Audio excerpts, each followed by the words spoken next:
Welcome back to codingcat.dev, where we give you cats the freshest dose of dev snacks. Here is Alex Patterson and Brittany Postma.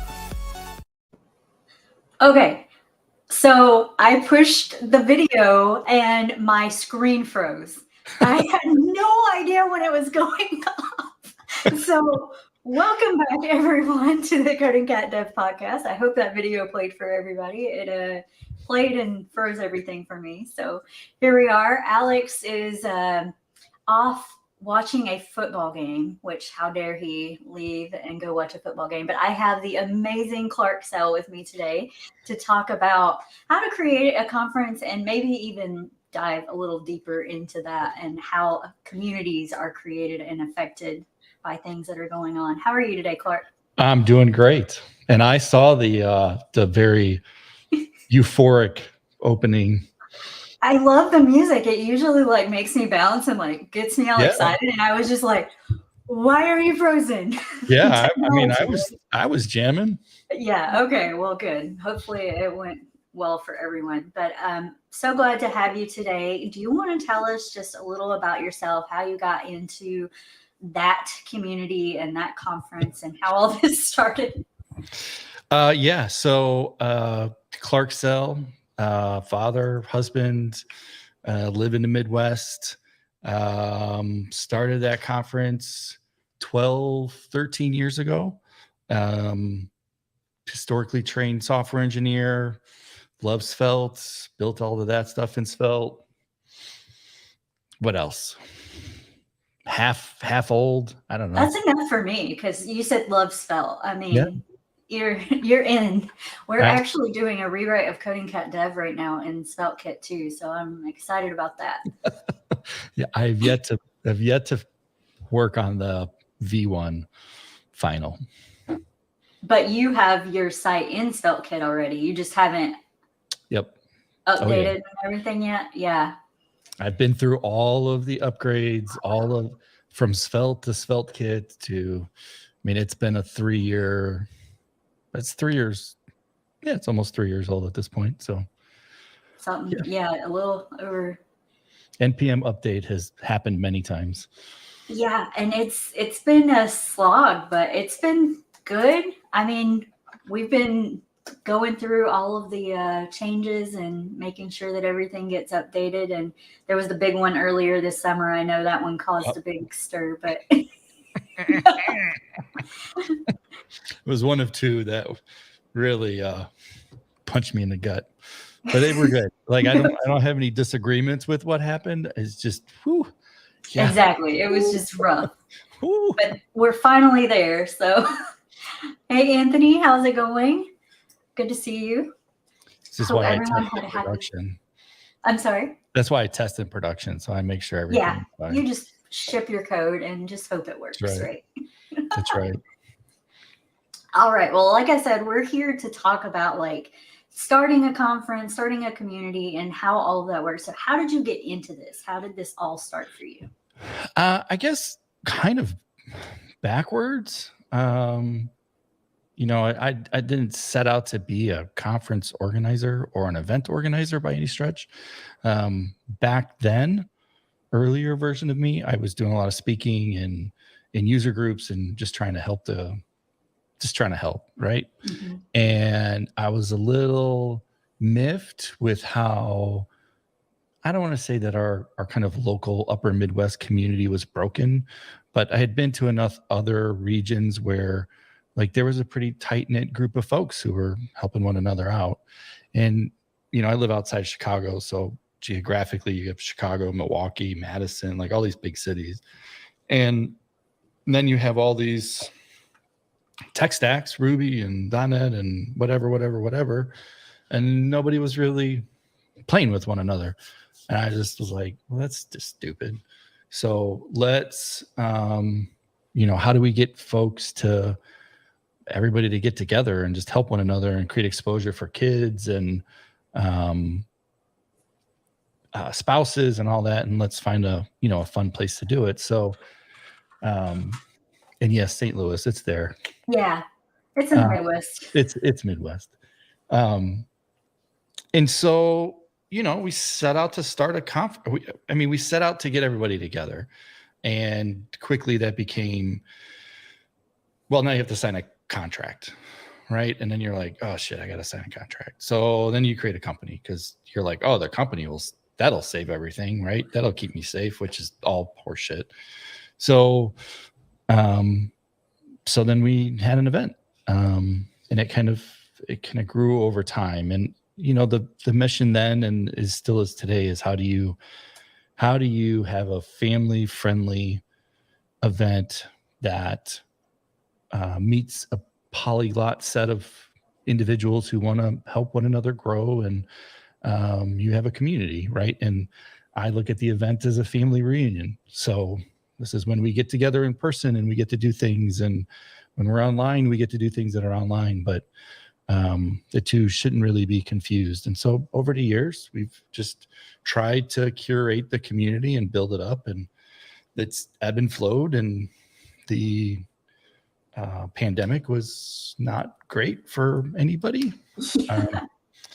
And, here we sit today as, a community, a conference, a business, struggling, not struggling, kind of all the things. So kind of going back and forth. There was kind of a lot to unpack there. So let's start with the why choose to make a company. So you founded an LLC.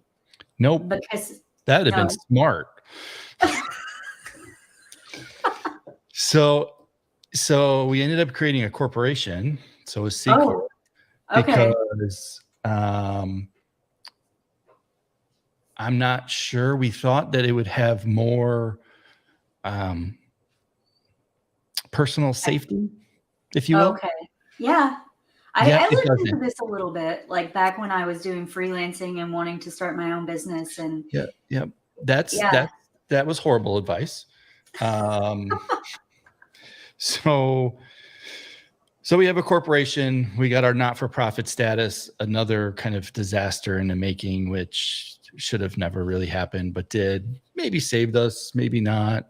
Has caused other problems. But early on, that was, the naivety of all this was, I don't want to sign a contract. We need to have a company. The company does. Yeah. We went into the first year. I think the first year was a $100,000 event, maybe a little bit more. And we went in upside down. And then we realized that we really needed to treat it not just as a community, but we had to recognize that it's also a business, right? Like my house is on the line. So we have to make sure that the right money's raised. Now, back then, right, it was all volunteer, and there's still a lot of volunteer pieces to it, but $100,000 then 12 years ago, right? That's a big chunk of change. Now you're talking, close to $1 million, and I ain't got that kind of money. So no. And so let's talk about where that money usually comes from. So I don't know if everyone realizes that most conferences pay for speakers, possibly to even speak at the conference, but their travel, their accommodations, paying for everybody that you have coming to the conference. And like you said, you have some volunteers, some people that help out, but most of that money goes to them. But do you reach out and get sponsors? How do you get money to cover this? So let's first talk about the money piece, like the cost piece.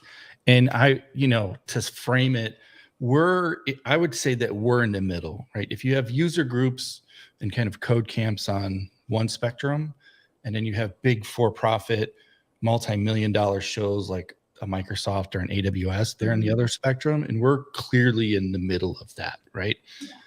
Whether that's a good thing or bad thing to be debated.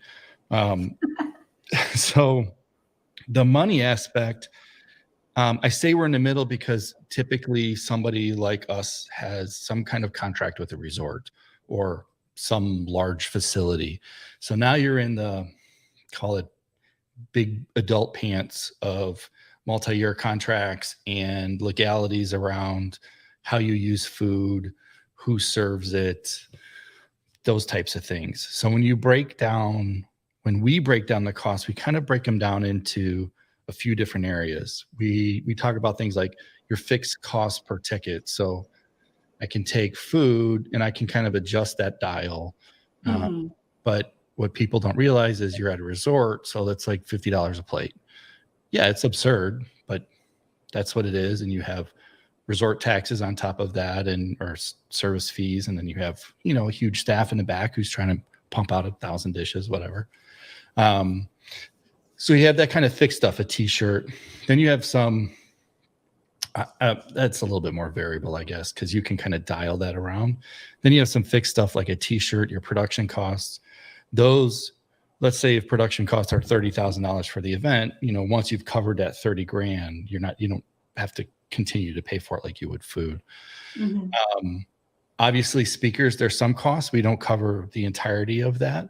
But still, that's hundreds of thousands of dollars, depending on which show we're talking about. And then marketing and business expenses and all the things of the like. So we split the revenue side into two parts: the ticket income and then sponsorships. And sponsorships, so tickets, the way the company's designed is that tickets should cover the cost of running the event, and sponsorships should cover the cost of kind of the company and marketing and everything else that's there. And sometimes if the sponsorships are enough, depending on wherever, that also helps offset the ticket costs and things like that. So it's a way of I took that model from a company called Charity Water, where every bottle of water you buy builds a well, and 100% of it, and then they go seek funding for the operational costs of things. So, it's today, like, it's a great model. You fast forward to today, inflation, there's a whole bunch of factors right now, and it's kind of just throwing a bomb in the middle of all of it. Yeah, I think a lot of things have kind of went wrong over the last few years for in-person events, right? But I mean, the money is one of the things that's hard. So ideally, ticket sales would cover the cost of the event. Ticket sales at a certain number, right? One ticket sale obviously wouldn't cover it. And no, but where we're at, it's multiple hundreds that do it.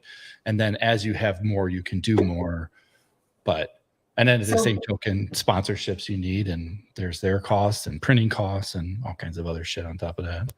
So how do you determine how many tickets you need to sell? And then what happens if tickets don't sell? Oh, you just went right to it. So I will say until last year, when we took on Texas, we've never been under in our ticket numbers. Okay. Last year was the first time with Texas that we were under, and right now with the upcoming event in a couple of weeks, we're under. So the unfortunate part is running a conference is kind of a catch-22. Remember the old game of chicken? You ride your bike at each other. Who's the first one to kind of spin off? Yeah. Well, you go get a bunch of speakers, right? For Texas, we have 70 this year, 74. Well, you hope, right? In Wisconsin, we do 150. You hope that set of people has some attraction to things. But the reality is there's really 4 kind of pillars of a conference, which we can come back to. But people buy tickets for a set of reasons. One is educational in nature. And they have to go get it justified by their company if their company's paying for it. So they're going to say, hey, I'm going to go see these 3 people and they're whatever. Maybe they're famous, maybe they're not. It's a whole nother conversation. But they have to justify their cost to go get their money to buy the ticket. Before that even happens, you have to have a venue, right? Which means chances are you have to have a multi-year contract that allocates that space. And the minute you sign on the line, you owe them. Yeah. And it only becomes more as you get closer to said event. So let's say you sign a 3-year contract and you sign today and you say, cool, I don't want to do it on a 3rd year. Then they say, okay, well, you only owe us maybe 20 grand for the 3rd year. And maybe it's 40 for the 2nd year and it's 80 for this year. But as you get closer and closer to the event, you know, that 80 now becomes 160 because you have to cover the expected revenue that you're guaranteeing to get. Yeah. Right. But then if you don't sell tickets, you're still on the hook for the shit, right? You still because the resort has to save all of those spaces for you. That's right. And yep. So the And so resort still has to pay. Yep. So you have, you know, commitments to meet for room nights. You have food commitments. You have whatever. I mean, you got to sign, and then you have to kind of slice it in time. So you need your production guys to be available during that week. You need your printer to have capacity during that time. You need this and that and the other. So you get all these moving pieces together.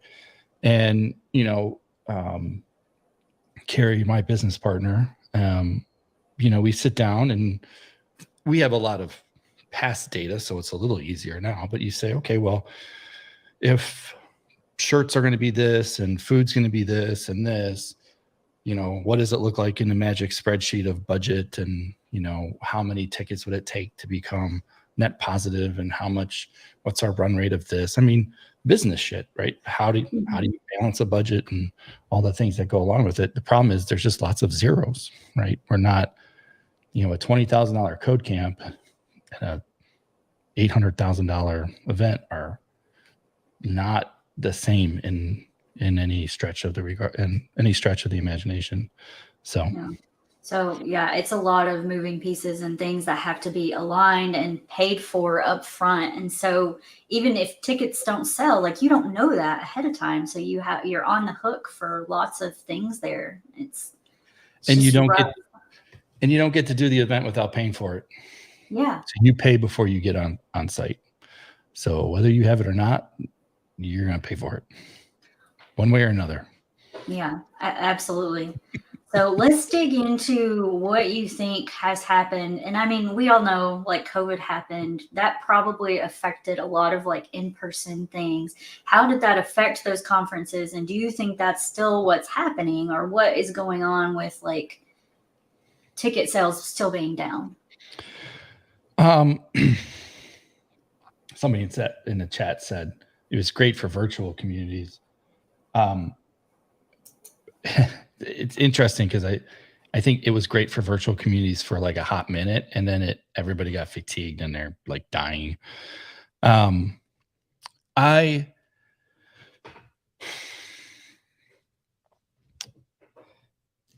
You have to look. Everything right now has become so sensitive and so bipolar that it's almost like you cannot do anything without offending somebody. So we had contracts and things for Texas long before COVID happened, right? Long before the political nature of COVID happened. And yet I get told all the time about how I'm a super spreader, how I'm killing people, how I'm making it unsafe for folks to travel. And it's like, we're all adults.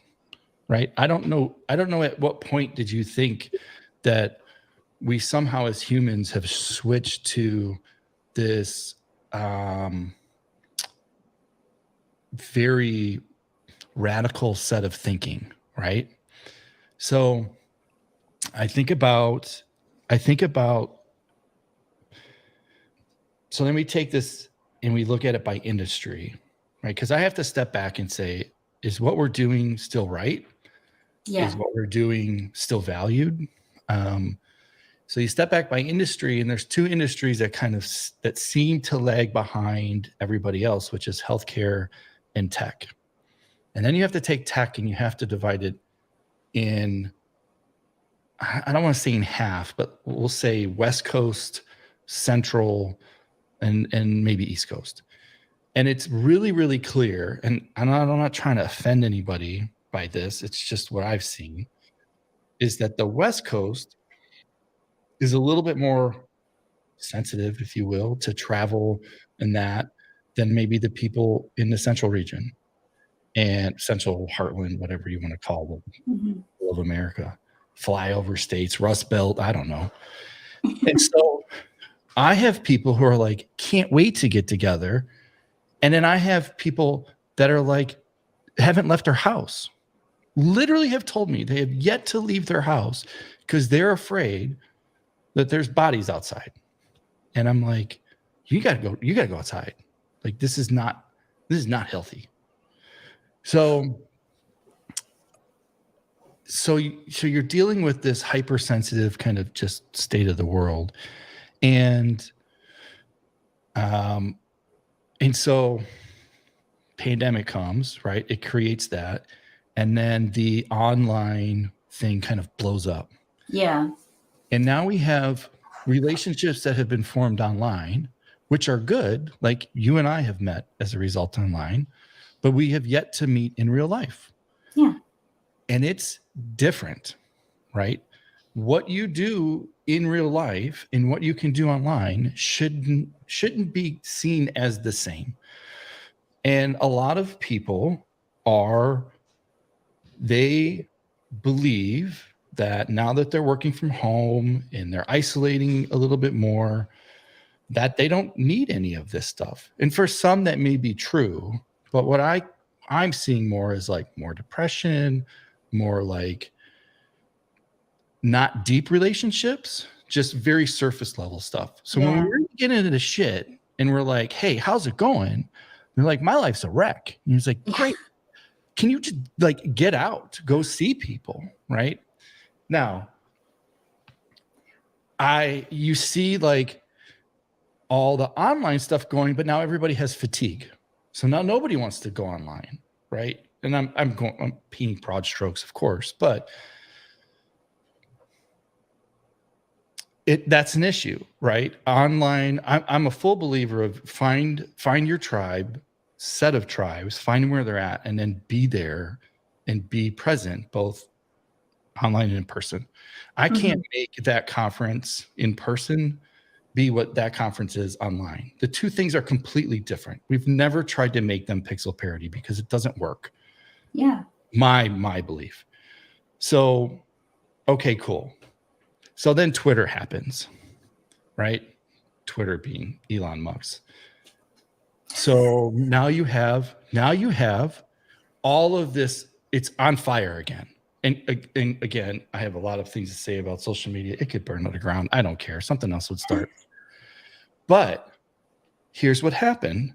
I shouldn't say everybody dispersed. People dispersed.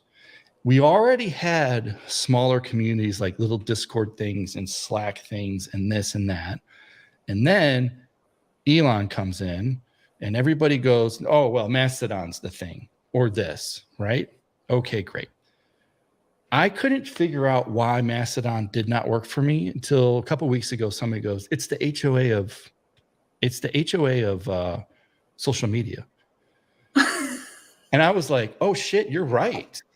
Like now it makes sense. Then everybody's like, oh, centralized social media. It's like, no, it's just more Facebook groups. It's more more managed, like it's more little circles of echo chambers, right? That aren't necessarily seeing a larger reality, which you could do in Twitter as well. I'm not saying Twitter's the right place by any stretch, but at least if I wanted a different perspective, I could try to seek it out, right? I could try to seek other things out that are there, or I could look through the window, if you will. Yeah. But now everybody's dispersed. So I sit here in full transparency and go, I'm screwed. I'm trying to get people together and everybody's like gone. And they won't, I can't let you in my community because you smell like you want to make money off of us. And I'm like, if you only knew. Like I'm literally trying to help you. And now you have walled gardens all over the place. So I'm genuinely concerned because I'm seeing user groups disappear. And I think as these groups kind of form, which nothing wrong with it, as long as you get out of them, then my peer group of organizers, I mean, you can't run $1 million conference and not have anybody show up. Like, it's not going to work. Yeah, and you're just trying to bring everybody together that have different perspectives or different interests, and like bring everyone into the same place and just enjoy that. And you said that you have an in-person, you have a virtual event, and they're different, but you get something that might be different than what you normally see from that. And I'm not saying that what's happening right now is wrong, because I would hope that our evolution would lead us to a place that's better, right? We can look at every social media thing and say, this is hot garbage because of this. This one's hot garbage because of that. This one's great because of this. This one's great because of that. But when people confuse their online life following people they've talked to an in-person people who you could call on the phone and get like legitimate help. Yeah. That's not the same. They're very superficial relationships that are just surface level, and you don't have deep connections, and you're missing that as like a human being. We need those deep connections and people that you can turn to when shit hits the fan, because it will eventually. Right. The 4,000 people that follow me on Twitter don't know my kid's name. Yeah. Okay, maybe 2 do. I don't know. Like, whatever, right? Like, the vast majority couldn't pick me out of the crowd. And that's fine. I've gained a little weight over COVID. But it's, you just... So then I'd sit here and I go, well, what the hell am I doing? And I ask people, like, how are you investing in yourself? Like, are you expecting somebody else to invest in you so that you get ahead? Like, are you literally just like doom scrolling through YouTube because that's how you think you're going to learn this, versus like get out and like do it? Yeah. Do you think you're going to work at home all alone forever? Because that shit's not going to be the case. Yeah, I think that's true, Anthony. He said that it's possible to make deep relationships or deep connections online. I think you have to put in more time and more effort than you would normally if you were in person, just connecting with people face to face. Yes. And it's different, and you have to recognize it's different, and you have to do things that are different. Like you and I, he said intentionality. Absolutely. You're not going to have deep connections with thousands of people. Yeah. You're going to pick and choose deep connections with a set of few, right? So if you put them on, my dog started growling. I'm like, what the hell? I'm crying. So then you have like this level of like acquaintance, right? I don't know what comes after acquaintance, right? Friend, BFF, like those are all things you have to do, or the things that you end up in. And the intentionality part is, it's so hard to be intentional. Not that it's not impossible, but the energy that is exerted to be consistent is work. And how many people want to put in the work? I mean, I do. Like I mean, you've already got, you already gave me your phone number. Sucks to be you. Yeah. I was responding to Anthony, but yeah. So at Jamstack Conf, I went to Jamstack Conf, and in person there, I was talking to, who was I talking to? Maybe it was Ryan Carniato, because you're into Solid now, Anthony. And I was like talking to somebody, and I was like, Anthony is like the 7 degrees of Kevin Bacon for web development, because it's like, how many people do we go through before we get to Anthony? Surprisingly, that's kind of the tech world in general. I mean, people think tech is so big and so like mature. But when you look at it against construction and healthcare and all that, you realize, no. Oh, no. Super Yeah. small, very immature in the grand scheme of things. And it's, I mean, whatever. Like it is what it is. But you're very right. You were only 7 degrees away from like Bill Gates or Elon or this person or that person. Yeah. It's not Absolutely. big. It's crazy. Yeah. So let's get back to the conference and the community piece, because I want to talk about the pillars and find out more about like basically the pillars of any community and find out more what your thoughts are on that. So again, this represents my thoughts. And I don't want to offend folks that think different, but hey, I seem to be in that business these days. But I think there are, like a stool, there are 4 pillars that hold the stool up. And some of this is my own. I like that metaphor. Wording. So you have members, right? These are just the people who make up the community. You have contributors. These are people who are active at a given point in time. And a contributor is also a member. At least you would hope that that's the case. You have sponsors, right? There is a financial side to doing this. Just like you and I are talking now, you have to pay for StreamYard, you have to pay for hosting, your time costs money, whatever. And then vanguards, right? These are the people who are kind of curating it, right? These are the folks that are trying to grow it, trying to reach out to new folks, whatnot. And I deal with a lot of speakers. I'll sometimes get, well, without me, you don't have anything. And I'm like, no, that's not really true. I mean, without an audience, you don't have anything to speak to.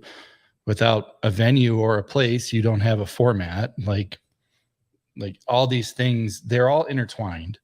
Have you heard of Orbit? Yes. Yeah, that it sounds very similar to how everything like orbits around, and your community is like different levels getting closer to the center. We may or may not have our platform plugged into Orbit so that we can try to understand who really the health of our community. So yeah. But that's not, these were things I came up with long before that even existed. And it was in part because when I was thinking of that.us and like, how do you really connect people? Then you have to understand how people work and how they want to be involved and where they ebb and flow between things. Because if you don't understand each of those motives, right, then you're not necessarily serving the people, right? I mean, ultimately, we are a service, right? We are trying to service folks. So it's hard, right? People change throughout their time of whether they're a contributor or not. Yeah. Contribution, we often think contribution is just, like a speaker, but a lot of times a contribution is the person who's actually actively listening and asking questions, right? That's provoking thought. That's just because somebody's a speaker today doesn't mean that everybody isn't of the same status, right? It is not somehow a hierarchical thing to where you are better because you were given a microphone. It's just that you were given a microphone at a certain point in time because that made sense. But there's a whole lot of other people who have just as many valuable things to share and just don't have the microphone at the moment. And participating in the community by doing that, like that adds value to it, right? And all the little behaviors that go along with all the little things then start to influence how that community will start to participate and do. And it just takes a little bit of cancer, if you will, to destroy a conversation, a thing. It could be the thing that destroys it all, right? It'll make the behavior something that it's not supposed to be. And that's pretty sucky. It's a great URL, except for the fact that like the government sometimes blocks it. Oh no, what? Why? I don't know. They don't like their Oh my goodness. United States domain. Oh, it is. I didn't even think about that. I'm like, I was wondering how you got the us domain, but it's US and it's US, a government like country. Oh, I got it. Oh my goodness. So I love the pillars, and I think that's so true. Like the people that add value back into the community need to be supported. And I want to know your thoughts really on how you bring these people together. This is something that I've struggled with community building, is like there's a lot of meeting people where they're at in dev communities, and you have to go into a lot of places. So how do you bring these people to one place? Well, today I would say I'm failing because we're not even meeting our ticket goals, which is a problem. And I'm not sure. I'm not sure I understand today's rules. How about that? Yeah, Because that's fair. I'll say what I've done in the past. And what I've done in the past is the intentionality piece. Hey, did you know about this? Would love to have you come. Now today, I use a lot of tools to try to help scale that message faster.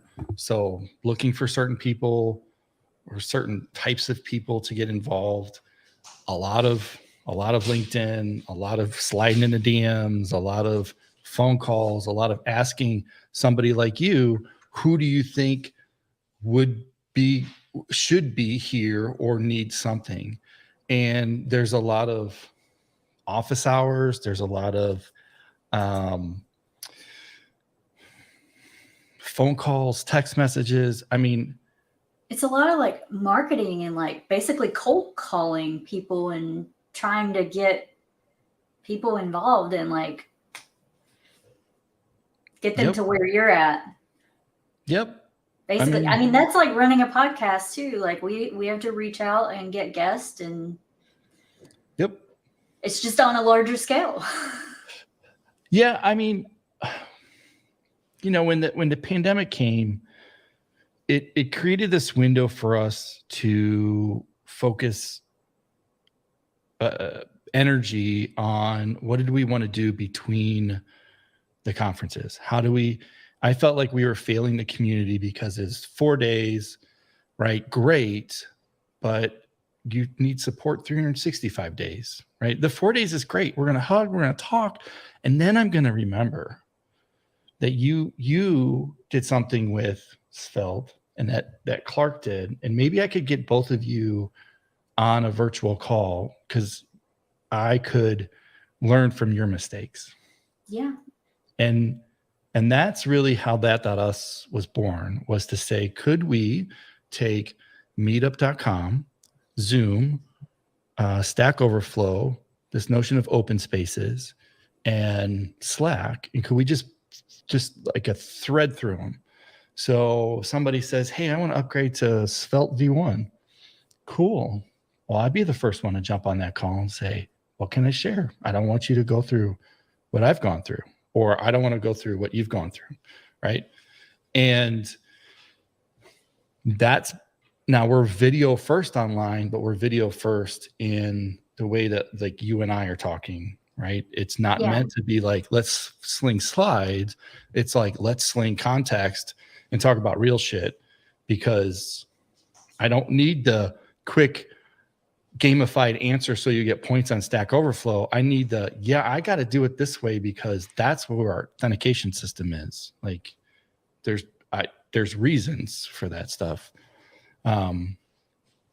So it's been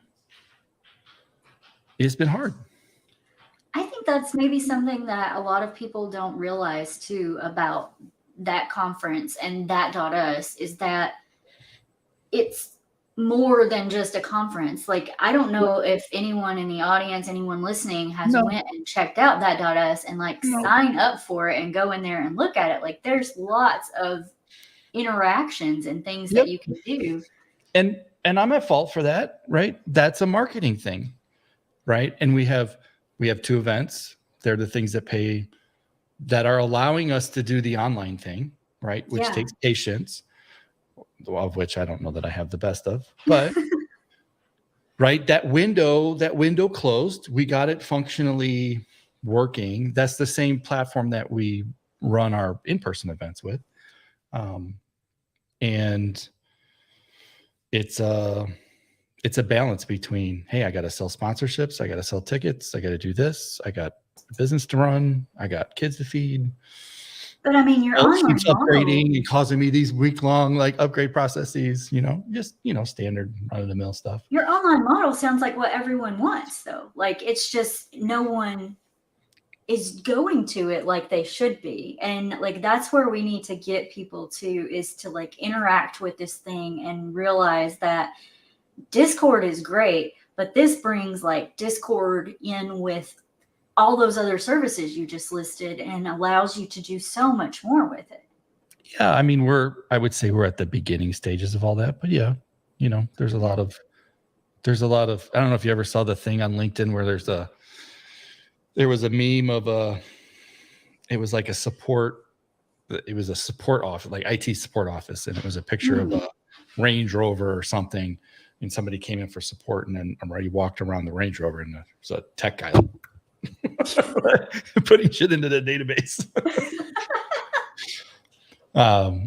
Yeah, I mean, I can honestly say I sit here and I struggle with what is online versus in person versus us selling tickets versus what's just happening. We have 3 years of kids leaving schools, entering the workforce, who think that this is reality. It's like, no, not really.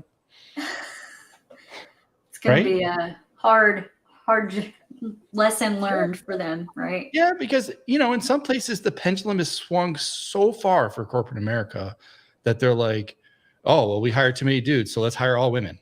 It's like, okay, but is that the right answer? Like, I agree.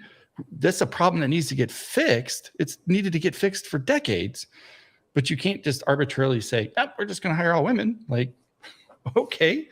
Now when you have to go back and fire somebody because you just randomly made an arbitrary decision, now you got another problem, right? So it's you see the corporations that have cut training budgets, travel budgets, that, hired too fast, right? And it's like layoffs. Right. Yeah, like it's no surprise that 70-some thousand folks got laid off. Like, really? I mean, I wasn't shocked by that. We all know some programmer that's sitting at home who's only working 2 or 3 hours a day. I mean, sorry to call it out, but yeah, you probably deserve to be fired. Not really doing your job. And like you, on other ends, there's a whole lot of people that didn't deserve to be fired, and you just caught up in bad decisions. And it was that hiring too fast. Like you said, it was, the market was going boom, boom, boom, and up, and everybody was like looking for growth. And then as soon as the market playing an old playbook on a temporary strategy, on a temporary thing. And now we're, I don't know, hopefully at the end of said craziness. And does it normalize itself again? I have no idea what's going to happen. If we could see the future, we would be very rich. No idea. Because like I said, I'm outreaching. Hey, are you going to conferences? No, absolutely not. Okay. Okay. That's what I wish I could help you solve. I wish I had like the magic key to this like community building thing and marketing yourself. Like, I don't have that, but I do wish that I could help you in some way, because I think what you have created, the idea behind all of this too, is just so genuine and great. And like, you just want to help people and bring people together. I genuinely appreciate it, especially right now, because this is a pretty dark time. And I don't know that there is a secret answer. And I think if anybody who is listening today, I would say, authentically get involved in whatever that it is, right? Like go build some deep relationships. In person isn't online, and don't confuse the two, right? Use the two. One gives you scale, right? The other should give you like lifelong, like change your life shit. And if you're not treating the in-person, whatever that is, as such, then you're doing it wrong in the first place, right? If you think that going to a conference is about education, then you're mistaken, because it's about exposure. You're not going to go and get educated like you would if you went to MIT or whatever, your local community college. No, you might. I mean, half the time you don't even know what the top titles are before you get there. And so you don't really know what you're learning. Right. But you get exposure really, really fast to a set of decisions that have been made that could alter the course of where you're going to go. Right. And if you think of it like that, then you look at the money aspect of it and you say, well, how am I going to invest in myself? Are you like, I'm the person that says, cool, I'll spend $100 on Talinsky or Amy or Quick. Like I'll give them $100 all day long for an hour's worth of thing that I didn't have to go figure out. Yeah. Right? That's compounding my time for a little bit of cash. $1,000 investment in a conference, like that's not a lot of money. I know. Look, our industry is already at the like top 3% of earners. Like I love it when people come and they tell me like, oh, I couldn't possibly afford to go to that. I'm like, but almost every company has an education stipend too, which is the other thing. And I just want to touch on this, like we're wrapping up here, but I want to say, so the Wisconsin event is in the summer. Kids are out of school. It's family friendly. You bring everybody. What was the thing with Texas, with the idea and the timing? And do you think that's maybe playing a part? Okay. So Wisconsin, clearly at the height of travel season, it means everything is more expensive. Your room costs, whatnot. Mm-hmm. It was an active decision, knowing that your kids could attend with you, right? Yeah. It's also easy for us because it's in the summer and my kids are off and whatnot. So we picked summer, right? It was originally in August, pandemic hit. We were able to bump up to the end of July. We've hit a certain level of which one event, think of like riding, I think this analogy will work. Get on a unicycle, right? I've never ridden one because I can't, but you get on, it takes a lot of effort to get on, right? And you're just driving one wheel. But if you got two wheels, right? Now a bicycle, you can drive a little bit better, but you need more stuff. And at some point you get to a car, an 18-wheeler or whatnot. When we were small, the unicycle effect worked, right? You can kind of spin up, shut down. We were growing with it. In 2019, we had 1,800 people attend Wisconsin. That's a whole different ball of wax. You got $30,000 in t-shirts, right? It's a FedEx truck. Wow. It's not, right? Like, it's not like you can fill up your van. It's the back of a FedEx truck. Like it's full. It's 50 some boxes worth of stuff. So we've hit a certain scale where the costs are higher because of it. But yet if we add another event, like adding another wheel, then we get to dilute some of the costs between. Well, the team there's only 5 of us. So I have one full-time, myself and my biz partner wife. And then we've got a sales guy now who works part-time, and an assistant. And that's it. That's the team. So when's another time I could do it? Well, the exact opposite of when July is. So that's January. And you live in Michigan and I live in Illinois. And I don't want to be here in January. So there's a Kalahari in Round Rock. And when they started talking about that, we said, great, I'd like to do it there in January. And that was like 5 years ago. And Is that a great time? No, but the travel, it's an easier travel destination to go there than it is to go to Wisconsin. So for us to serve kind of nationally, Round Rock's a much better destination. It's a bigger hotel. We get better deals on, well, at least rooms because of the time of year. Now we're sacrificing a little bit of family because it's January. So Yeah, I wondered about that too, because kids would just be going back to school. So unless you have a way to get them to school, and it's a different crowd, right? it is. I mean, it can have the same name and it can have the same logo, but it's always it'll be different no matter what. Like it's its own culture.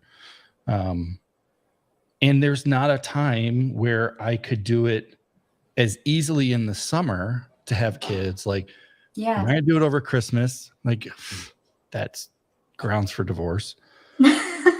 Thanksgiving, no, not long enough. Like, I don't want to ruin my Thanksgiving. Spring break, well, nobody's spring breaks line up. So there's not really, I can't do 2 in the summer because the team we just physically couldn't do it. Yeah, So- there's not a time when the kids are really like just out all at the same time, and that's a difficult. Right. And I get like not making it this one family friendly, but just attracting maybe a different type of. We still have family sessions. It's just not to the same. I mean, right now we have 60, 70 family members coming, kids and spouses, and we have 6 or 7 sessions versus, a smaller scaled down version. Yeah.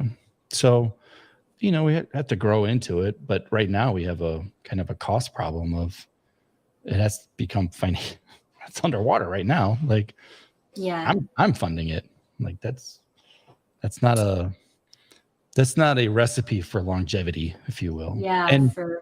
And I think that's something that every, like you with the podcast, anybody who runs a user group, people tend to shy away from like the sponsorship and money aspect of things. But I would tell you, and I would tell anybody else, go find a sponsor, because the worst thing you can do is start having an impact and then suddenly go away. Yeah. Because now everything that you've built and those who depend on you, you just rip the rug out from. So if you can't make it financially viable for you to make it work, and whatever that means, if that means staff, fine. If that means contractors and services and all that, fine. But if you rip the rug out from somebody, did you do more harm by doing it in the first place? Did you waste people's time? I think you're seeing a good point. You're seeing these user groups die now because they did not have a good, they were too altruistic, which is great, but they were also tired and they were spending too much time, and they weren't financially viable in the first place because some of them were paying from out of their own pockets, or they didn't have backload of cash. And so the pandemic came, they got a break, and then they were like, I'm not starting this up again. Like I wasn't getting paid in the first place, and I was losing a bunch of time. Why am I going to start all over? Because that chunk of time, no matter how we want to say, has started everybody over, myself included. 10 years, 12 years, doesn't matter. It's all starting over again. Sure. And it's almost relearning like how to like figure out society, because society's changed. Right. And then my big ass user group list or email list, that doesn't matter. Doesn't matter if nobody wants to come, right? Yeah. Well, I hope that with, like you said, the market is kind of turning around. So hopefully with that, we will see some changes for ticket sales and things will be good for the conference. I hope that people just start to step out, really support one another, stop with the toxic bullshit, invest in themselves. It's not just a me problem. And there are plenty of others who are all kind of suffering from the same thing. And it's going to take the community of everybody to get everybody like pointing back in the right direction. or in a different direction, right? I don't, whatever that is for today. Yeah, I agree. All right, let's transition over to our picks. I'm going to add my screen up there. First, I just want to point out that.us, go check it out. Go to thatconference.com. That takes you to the in-person events. Yep. Sign up for all of it. Like buy a ticket to the conference, sign up for the website, get involved in the community. It is really an amazing place. And we can go over give me feedback. It's felt like I've done it all. Building it's and all felt kit source. Through all the pain, but yeah, just go and check it out. I mean, you have amazing keynote speakers. You have James Quick, you have Becca, and there's one other one that I am failing. I'm sorry. William Hurley. Okay, so I mean, just amazing. The king of quantum computing. The king of quantum computing. Nice. So, I mean, there's just so much going on. And like you said, it's scaled down a little bit for like family friendly stuff, but it's really like an amazing, like Kalahari Resort is incredible. It's really a fun place. And on that note, the call for speakers for Wisconsin opens January 1st. So if you go to that.us WAC CFP, go get a profile. You can go submit your session. And the lineup will get announced in April. Sweet. You can also become a counselor. Yep. Nice. Yeah, get those call for papers out and check out that.us. So I'm going to let you go first for picks. We'll talk about your first one. All right. The first one is remarkable. It was a gift from my business partner. I like to write. In fact, in this past year, I picked up writing with a fountain pen. Oh my goodness. But I just like to write. I've got all the tools. I'm in a couple entrepreneurial things, and a lot of folks use these. And I started using them, fell in love with it, and got one for Christmas, and I haven't put it down since. Nice. I'm a big fan. Now I'm a big fan of iPad. And I've got like the paper. There's a film you can put on the iPad to make it feel like paper. To make it feel like paper? Yeah. I didn't know that. I think it's called Paper-like or paper something. But this, right tool, right job, focused at writing, long battery life. It's super, iPad's a chunky. It's got one job. It does that job. I mean, this thing. Super thin. It is the thickness of a USB-C. Wow. USB-C, cable or plug, whatever. So I'm a big fan, Awesome. I'm excited for you. All right. Your second pick? All right. So tasks. I have a lot of personas, live a couple different lives. I work in front. I have 2 businesses. That means 2 different calendars, home, personal life. We use ClickUp for kind of task management and that. And so Sunsama gives you a really good sit down, plan your day. It's integrated with all of those different things. And I can literally drag, like, I want to do this at 9 o'clock. I've got this meeting. I got this meeting. So I can daily plan my day. And then in Sunsama say, okay, check it off. It's done. It'll go updated in wherever the authoritative place is. Now you could add them in here as well.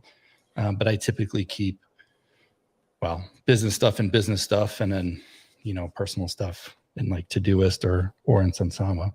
It's on all the platforms. And then at the end of the day, you can reflect and you can say, hey, where did I spend my time?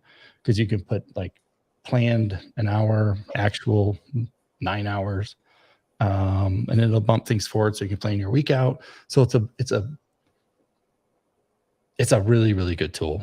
Like, I like this. I think I'm going to have to check it out because Sounds like it aggregates everything that you need, especially when you have multiple calendars. And that's something that I struggle with. Yep. I'll open up like 3 different Chrome profiles and look at my calendars and try to figure out like what my day is going to look like. But this does all of that for you. Well, speaking of calendars, so I use Fantastical, and it has all of my calendars from the different things on it. Fantastical. Maybe I need another pickup here. Yeah, Fantastical is great, at least for us Apple users. Oh, is it Apple only?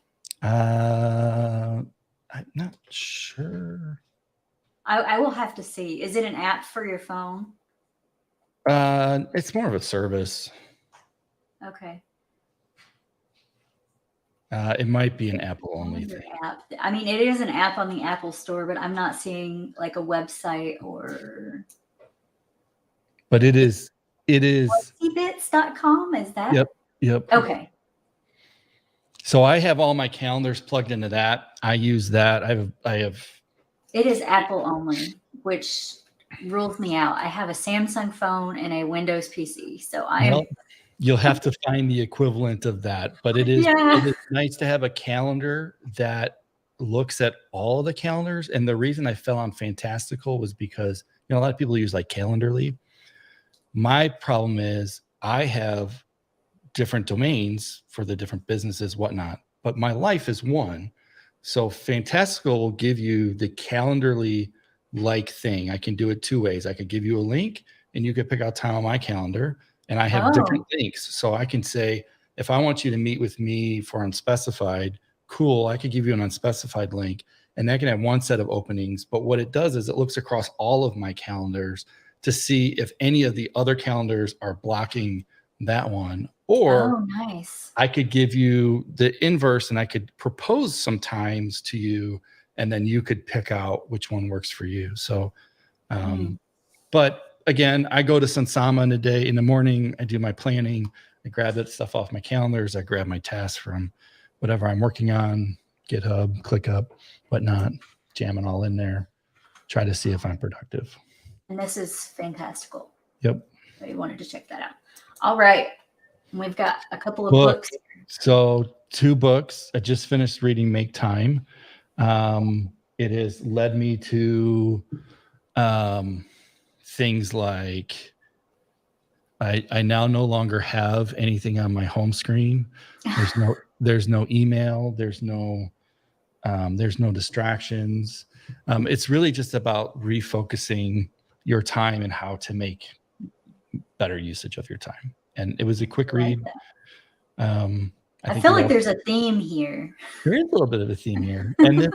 And we've all been in a place where you get to the end of the day and you're like, what the hell did I do? Like, why did I do what I really wanted to do?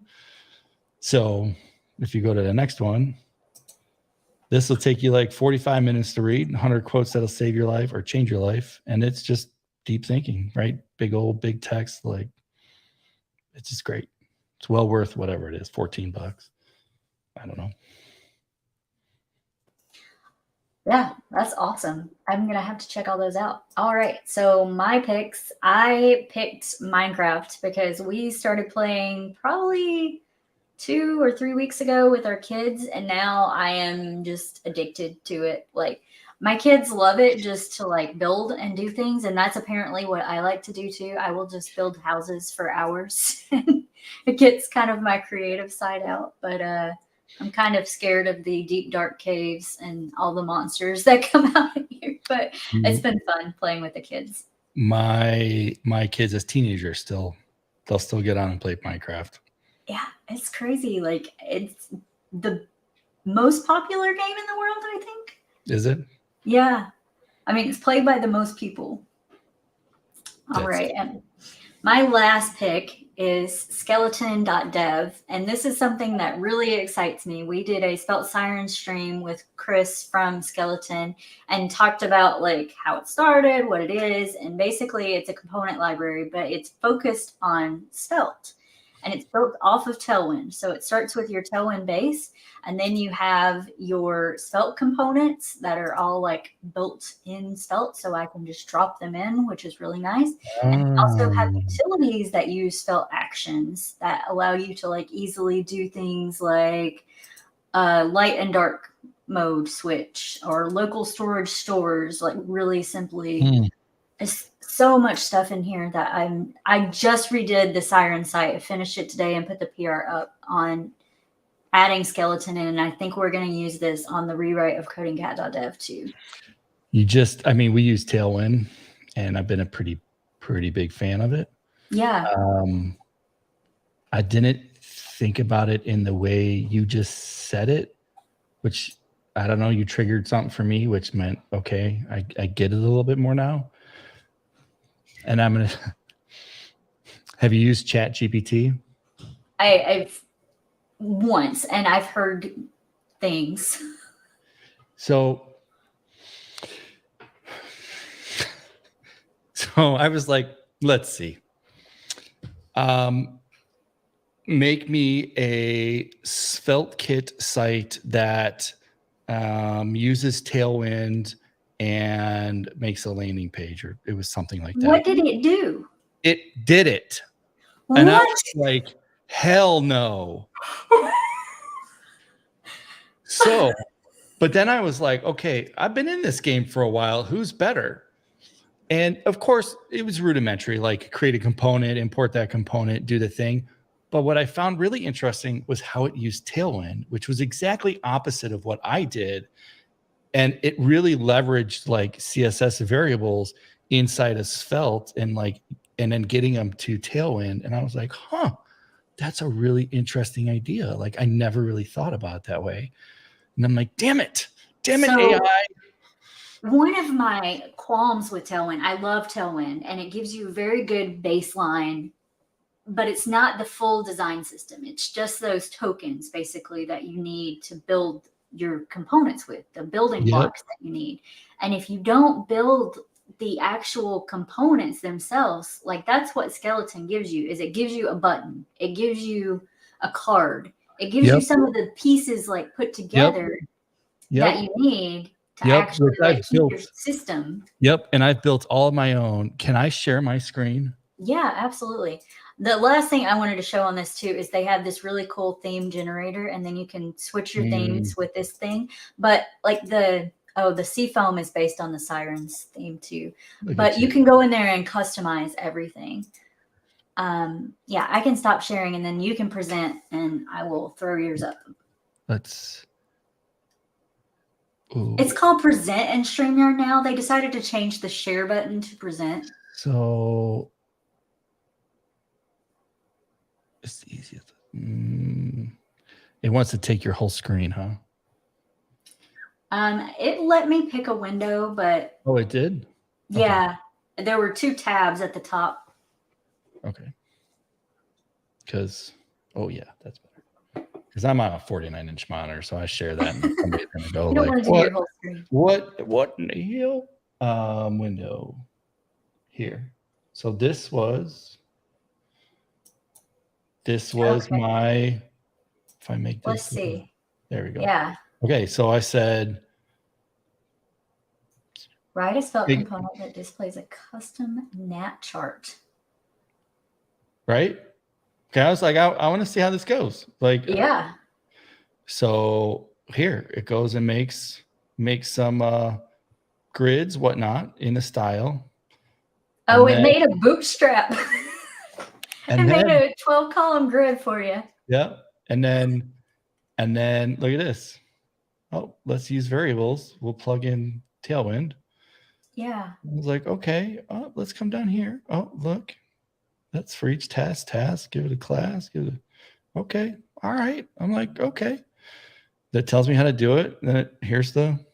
This is like a blog post. I know. Okay. Look. So then I'm like, cool. Did I do it again? What did I do? I must have just ran it again. Yeah. I was like, okay, interesting. Like I never thought about doing something like this. I don't know. You could, and you can plug into them. I do it usually in line when I need to add a custom style. I will use the variable inside of that because that's the only way to like plug in the variable at that point. I probably wouldn't code Tailwind that way. I would use Post CSS and add apply. And Oh, I mean, but that's still amazing that it like got that far because that's really crazy. I mean, we can look at any one of like I got plenty of Tailwind kicking off. So yeah, so everything that you have is kind of inline styles, basically. You're just using the design tokens inline. And that's what I'm trying to get away from with this Sirens rewrite. I was using Open Props before, which uses CSS variables instead of Tailwind, but it's the same kind of concept. I was just sitting there doing these styles over and over again, and I'm like, I need to get away from this and make like an actual reusable system. And, you know, look, I'm not a CSS nerd. That's me.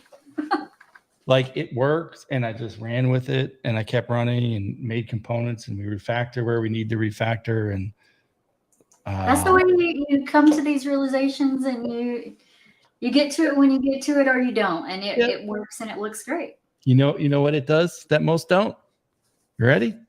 It ships. It ships. It ships. It ships, and tens of thousands of people visit every month. So, whatever. Well, all right, Clark, thank you so much for coming on. I'm really glad that we got to talk about this. I know it's kind of a difficult like conversation and timing wise, like with the ticket sales. I really hope those start to pick up and that the conference goes well. I really wish I could be there. Unfortunately, I have my surgery, so I'm not going to be. You got stuff to do. There's Wisconsin. I know. I am looking forward to Wisconsin. Get your session in. I know. I've got to get a job, and they will pay for. That's what my next goal is. So, and that I'll be curious. I mean, we talk anyways, but I'll be curious to understand. And anybody who wants to share like insights, comments, you can email me, you can Twitter me. If you can't find me, that's a problem. But like, I'd be curious, like, do you get a travel budget? What does that mean? What do people expect? Like, we're always looking for that feedback, like, help me help you, right? Like, what is it? Hey, greater community, if you told me that I needed to stand on my hands and offer a thing, and I was like, oh shit, we can do that really easy. Like, I never thought of that. Or what was I just saying? Oh, every company that I have looked at has had some sort of educational budget or said that, like, if you want to go to conferences, we'll cover that.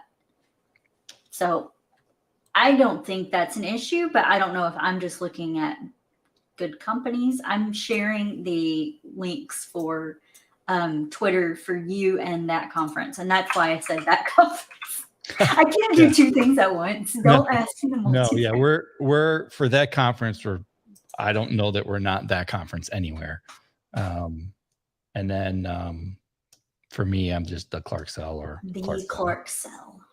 Yeah, I had to change it. I had CCell 5, which was my old, but there's another person who has an S, and then I just got tired of it and was like, before the Elon takeover happened, I was like, I gotta get this name changed. So, oh yeah, there's several people that have their names like stuck now. Yeah, it's kind of funny. Yep. Slipped it right in right before the old takeover. Oh, nice. Well, glad you got it taken care of. I'm so happy you joined us, and we will catch everyone next time. Thank you for having me.